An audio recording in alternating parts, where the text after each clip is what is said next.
How to fix the door lock on Kia Forte 2021. So this is what it sounds like.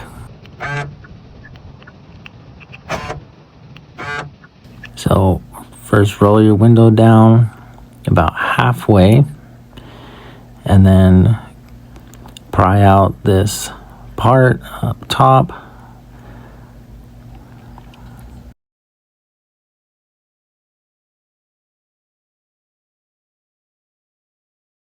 Take out the screw in the door handle.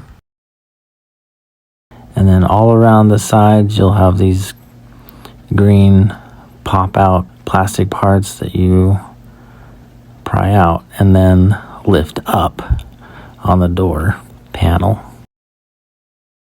And then look inside and you can take these screws off of the door handle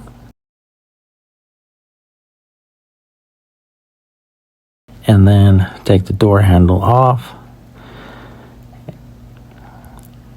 and keep pulling the door panel off and unplug all of the connections. They're very easy and you won't get them mixed up because they're all different.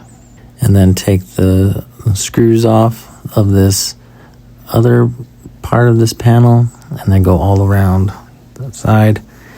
And then this is the motor for the window. So unscrew that and get a marker and mark where the teeth of this gear lines up. See, I mark how they line up together. So when you roll the window back up, everything's lined up. And then pull these rubber pieces off and you'll see that screw right there, or the bolt. And if you can't quite see it, take the window and push it down a little bit. See? And again, that motor is going to move, so that's why it's important to mark it. So take this bolt off that side, and then over on the left there's another one, the same bolt, screw. Quick tip, use a magnet